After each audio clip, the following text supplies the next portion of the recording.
P3. Hein? P3, c'est quoi P3? Alors, c'est 1. X. X carré.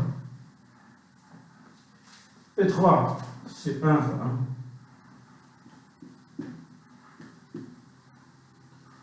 1. 1 fois X. 1 fois X. Ça, c'est notre base de départ.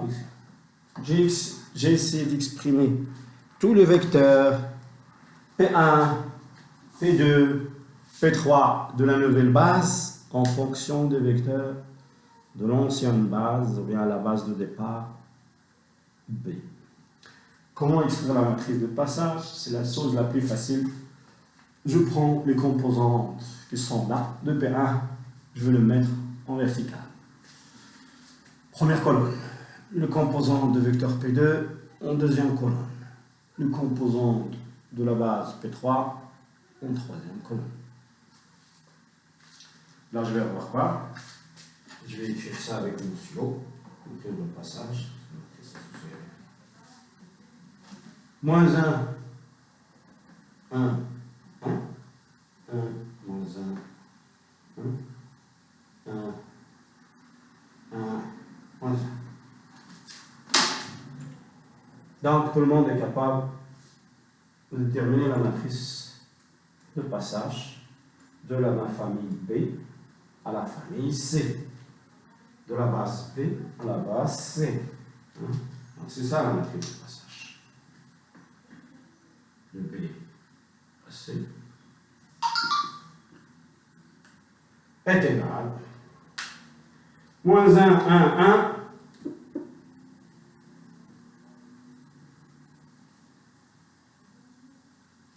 Moins 1, 1, et bien sûr 1, 1, moins 1. Voilà. Ça, c'est le passage de la base B à la base C. Donc, regardez combien d'exercices, combien de questions. Regardez cet exercice, c'est un très bon exercice. Il ramasse tout, il résume tout. On a trouvé la matrice associée à F dans la base. B, première base, la matrice inverse, puisque c'est un automorphisme.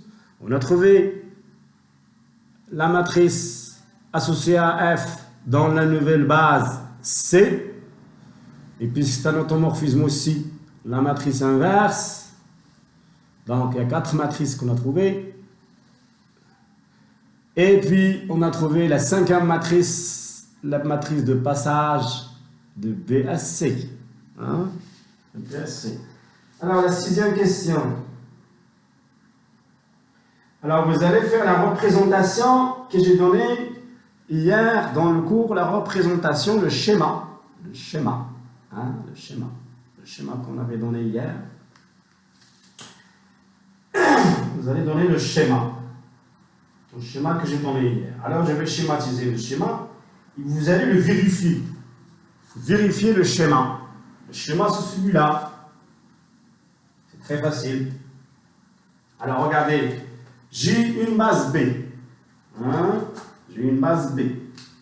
Voilà.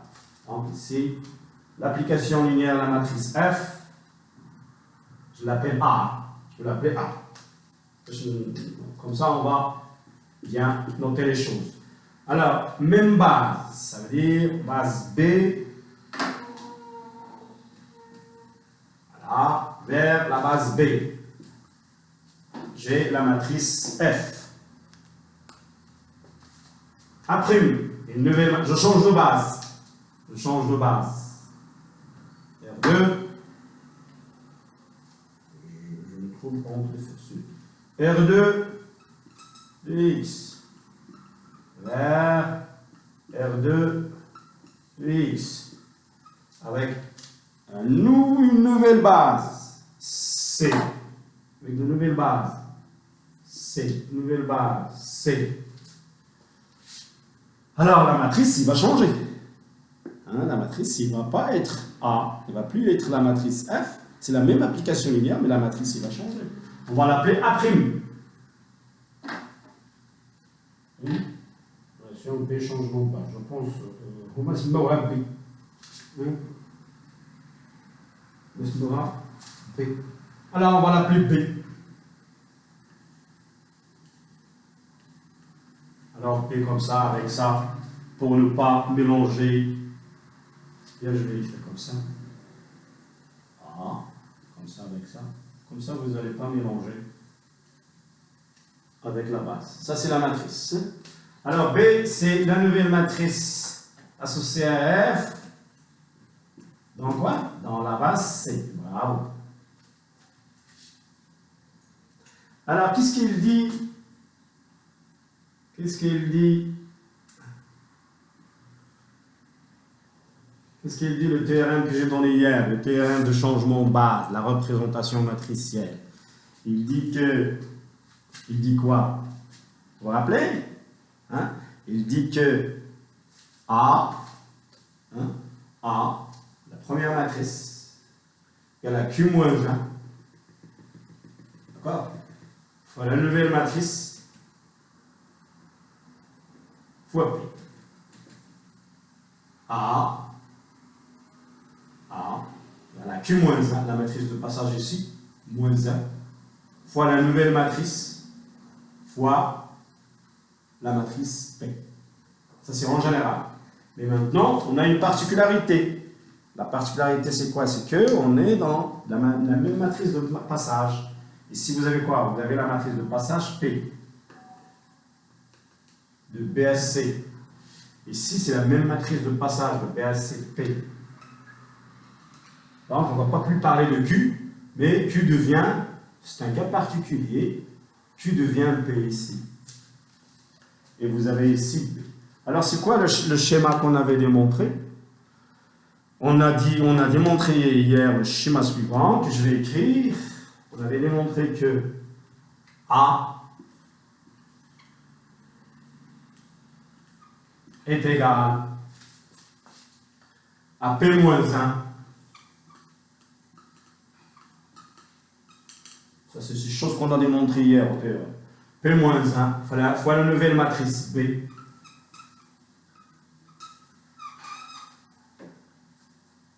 Fois la matrice P.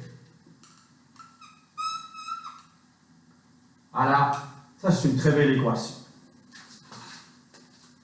D'accord? Ça c'est une très belle équation. Très belle égalité. Alors il vous dit de vérifier ça. De vérifier ça, ça veut dire quoi? Vous avez A. Vous l'avez calculé au début, il est là. 5 moins 1, 2, 2, 0, 1, moins 1, 3. Vous avez la matrice de passage. Elle est là. Moins 1, 1, 1, 1, moins 1, 1, 1, 1, moins 1. Alors, vous pouvez calculer P moins 1. P moins 1, comment vous calculez P moins 1? J'ai dit, il faut inverser les vecteurs. Vous allez exprimer maintenant de C vers B pour trouver P moins 1. Bah, vous calculez déjà P, parce qu'on a besoin de P, et vous trouvez P moins 1. Ça veut dire que vous allez calculer de C vers B. Donc, vous avez tout. Vous avez A, vous avez P moins 1, vous avez B, vous avez P. Il vous dit de vérifier ça. Vérifier, ça veut dire, tu vas multiplier ça par ça. Tu sais faire la multiplication de matrice, vous là. Et tu vas multiplier le tout par P. Tu vas trouver une matrice. Il va te dire, il faut comparer cette matrice que tu vas trouver ici à A que tu as trouvé tout à l'heure, à la question 4, là la question 5. A que tu as trouvé à la question 5. À la question 4. Tu vérifies que c'est vrai. C'est ce qu'il te demande à la question 6. Maintenant, il dit tu prends B. Vous allez trouver une matrice B. Alors, pour trouver B, je l'ai trouvé déjà? Ah, je ne l'ai pas calculé. C'est pas grave. Donc, B, c'est la matrice associée. Je ne l'ai pas notée. J'ai oublié de la noter. Il t'a dit d'écrire B sous forme d'une matrice diagonale plus une matrice M qui vérifie n carré égale à 0. C'est facile. Alors, la question 7. La question 7. La question 7. La question 7.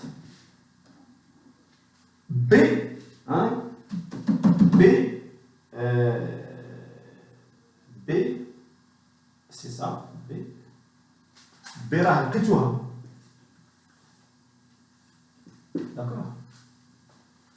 Je ne l'ai pas écrit, excusez-moi, je ne l'ai pas noté sur ma feuille.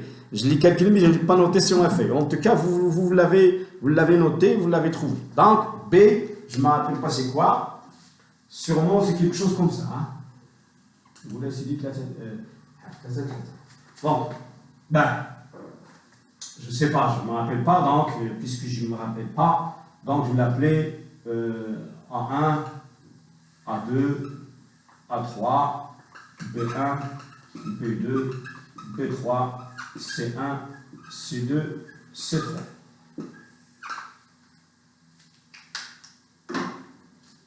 Alors, vous avez trouvé la matrice associée à B dans la base C. Ce qui a été fait à la question numéro 5. Question 4. Même à la question 4. Il y a des zéros partout. Alors, il te dit de décomposer B sous forme d'une matrice diagonale plus une matrice N. Alors, c'est très facile. Vous allez écrire B. C'est la question. Vous allez écrire B comme ça. Une matrice diagonale, c'est très facile. Vous allez garder A1, B1, C3. A1, B1, C3. Vous mettez des zéros ici.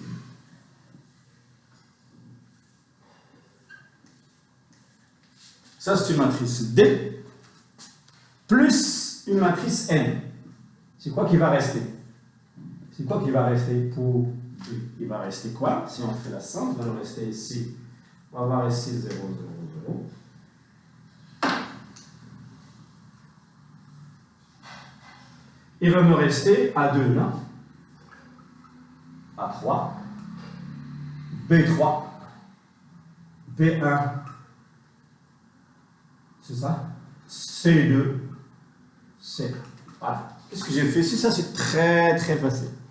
J'ai essayé de décomposer B sous forme d'une matrice diagonale.